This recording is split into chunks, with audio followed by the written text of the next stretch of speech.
Hello everybody, it's your boy Real Tito and I'm making this video about my experience as a paraprofessional. What a paraprofessional is a job position at a school, right, where you basically are the teacher assistant. You help the teacher out with whatever they need. If they need a favor, if they need something from their car, if they need you to get copies. And then you also assist the students. Now, there's different types of paraprofessionals. There's the one-to-one. There's the autistic, the special ed, behavior disorder, and intervention or resource. There's about 5 or 6 different type of paraprofessionals. Now, in my experience, I've been one-to-one, and I've done the other ones too. I've worked with the autistic kids too, and with the special ed, and with the behavior disorder, the BD kids. Now, which one was the easiest? The easiest one. The easiest paraprofessional position that you can get is the one-to-one. And here's why. Because no matter what happens, you're only in charge of one student. Not two, not three. You're only in charge of one student. Now, that one student might be in a regular class, and obviously his friends might ask you for help. And it's fine for you to help other kids. Maybe your one student might get jealous, but it's not really a big deal. Now, why do students need a one-to-one para? Well, maybe they have ADHD, maybe they're handicapped, and they need you to move them with the wheelchair, and you have to change them, or some other type of disability like that. That they need somebody there to keep them on track, right? Now, the hardest paraprofessional position that, in my opinion, would have to be either the autistic, because it's a lot of work. I love working with kids, right? But for this group, for the autistic, most of them are taking medication, and like that can mess with you. Like you can be on one day and then their parents forget to put it the next day, so they're like on and off, on and off. Or sometimes their medication wears off, so they're like off the wall. Like it's just more work when you're dealing with the autistic kids. If you want to work at a school and be a paraprofessional, you have to have a true passion, a true love for working with children. There's nothing else I can say about that. Like, you have to be patient and you have to be loving with them. I don't recommend you to take this job if you're just in it for the money. If you're just in it for that, no. These kids, like, you're making a difference in these children's lives, so it's something very serious. All right, so the autistic and the behavior disorder, right? So since we already covered the autistic, now let's move on to the behavior disorder. Have issues with their behaviors. Some of them come from rough neighborhoods, and they get into fights, they're calling out, they're always getting in trouble, they just don't listen. I've seen some classes that only have 5 students, which is really easy if you think about it. But if you're a one-to-one para, most likely your student is in a regular classroom with 20 to 25 kids. Now, for the other ones, the BD, the behavior disorder, the autistic, special ed, and resource, it's like 10, up to 10 kids, maybe 12, 13, but that's it. Oh yeah, so I spoke about the most easiest paraprofessional position, in my opinion, the one-to-one. You're just responsible for one kid, no problem. Now, the most difficult, in my opinion, was the BD, the behavior disorder, and for the autistic kids. And I explained why, because of their medication, and it's just more work for you. Like, you always have to be on your toes, and you have to make sure that, like, they don't, hurt themselves or they hurt you. But you know how it is. When you're working with children, it's a different thing. Like, you're not working at the mall and you're just a cashier. No, this is a whole nother world.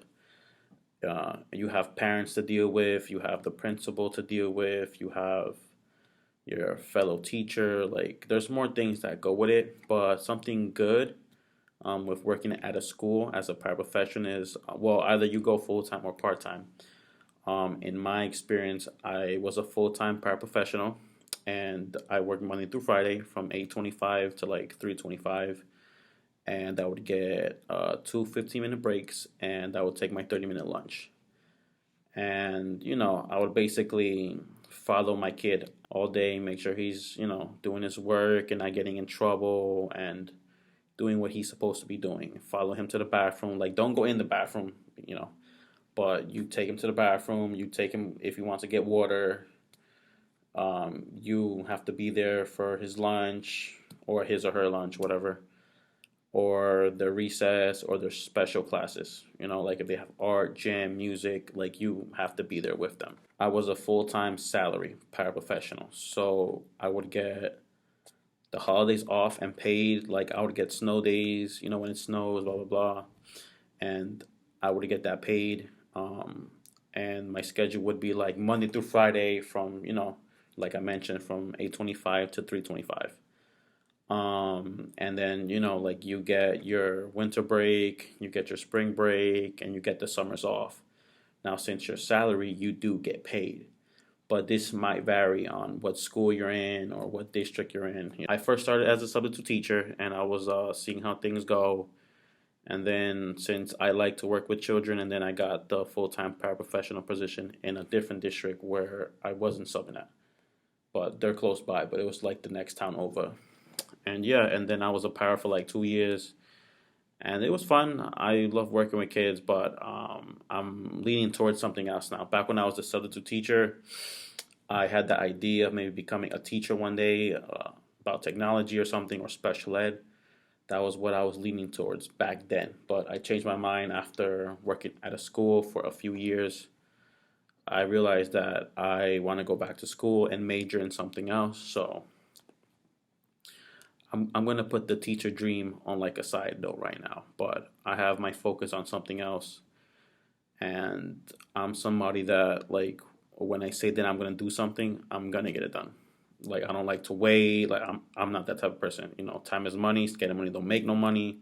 And there's other jobs that the school offers. You can be a secretary, custodian, teacher assistant, teacher aide, paraprofessional, teacher, social worker, child study case, something like that.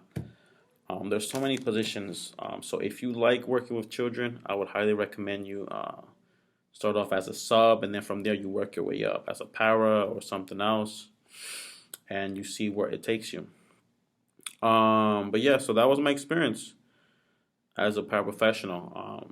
I don't think that this is the right career for me, so that's why I'm changing into something else. But I love working with kids. It's definitely not the kids' fault.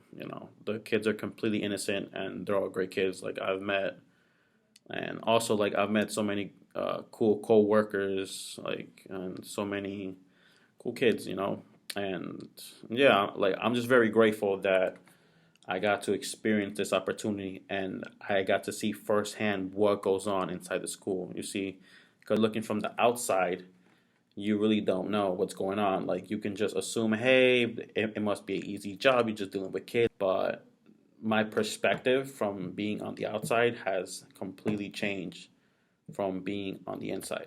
Since I worked and I saw how things are, and then there's the political side, and there's more things that I can mention about working at a school. But I would say there's more pros than cons. Like you get insurance, you get the holidays paid, you get benefits, if I mentioned that already. You get to get out early. You get the weekends off. Like, what was the con for me? Like, my con, kind of ish, was I didn't like to wake up early. I just can't function early. So my schedule, was 8 to 3, but like I couldn't function until it was like 10 a.m. And I don't drink coffee, or like I don't drink any supplements like that, like Red Bull. And let me think about some other cons. I guess like the back to school night, like you had to, like I think some schools had it, or my school had it like 3 times per year. And once you finish your job from 8 to 3, and then like you would have to come back after school like around 5 or 6 to meet the parents or something like that. I don't know, like I was just so tired from the morning shift, like I just didn't want to come back. But I would definitely say there's more pros than cons. I've met so many great teachers. I've been blessed and fortunate to have worked with so many great teachers these past few years, and I'm very grateful for the opportunity. But yeah, so that was my experience as a paraprofessional. what is resource, what is intervention.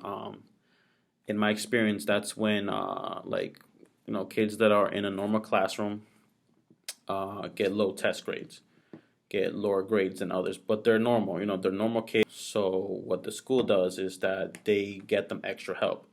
So those kids have like two teachers. They have the regular classroom teacher, that's 20 to 25 kids, and then the resource and intervention teacher pulls them out throughout the day, and they have them for like 3-4 hours, and then they go back and forth.